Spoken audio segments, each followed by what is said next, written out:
سلام دوستان، خوش اومدید به یک ویدیوی جدید. یعنی اولین ویدیوی من معرفی فیگورهای کشتیگج. من تعداد فیگور زیادی ندارم.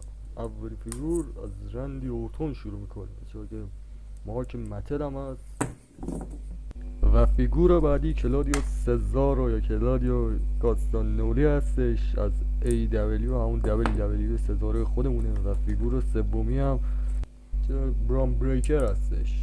این هم که جزو از اولین کاستومای خودم که تمیز در میاد. و بریم سراغ فیگور بعدی. کین متر سال 2014 و 15 هستش که همراه اتوریتی و سترولین بودش، دوره پرایم رولین. و فیگور بعدی هم رومن رینز که بچه ها این فیگور کاستوم خودم دوباره، یعنی رومن رینزش جدا. این کاستومی هم که زدم روش مال سال 2023 تا 2024 همین سالش هست. و فیگور بعدی هم کسی جز The Final Boss راک. یه راک الان دیگه محسوب میشه، ما راک الان حساب میشه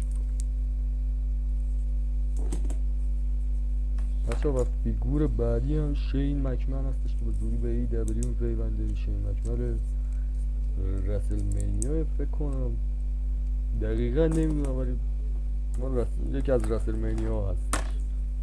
و فیگور بعدی ست فریکن رولین که مارک متل بیسیک هستش. خب بچه دیگه من حاشیه توی ویدیو اضافه نمیکنم، فقط اسمای کشتیگی رو میگم. فیگور بعدی هم شیمس هستش، شیمس سال 2012.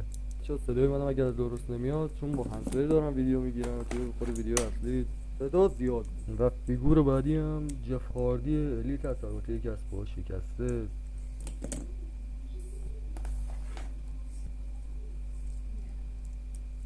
و بچه فیگور بعدی هم اج الیت 1998 هستش، توی ماندی نایت را بود و کریستیان دیبیو کرده بود تازه. و بچه رسیدیم به فیگور آخر، جان ماکسلی یا همون دین امبروز خودمون که جز کشتیگیر مورد علاقه من حساب میشه. خب بچه اینم از کل فیگورهای من فیگورم زیاد، ولی سعی میکنم تا همین چند مدت اخیر یه خورده فیگورها بیشتر بشه. و دوستان یادتون نره که پیج اینستای ما رو فالو داشته باشید. دوستان سابسکرایب یادتون نره، ویدیو رو لایک کنید و کامنت بزنید که کشتیگیر مورد علاقتون کیه. و تا ویدیوی بعدی هم که به زودی اولین شو کمپانی میبینمتون. درودی دیگه، تا درود.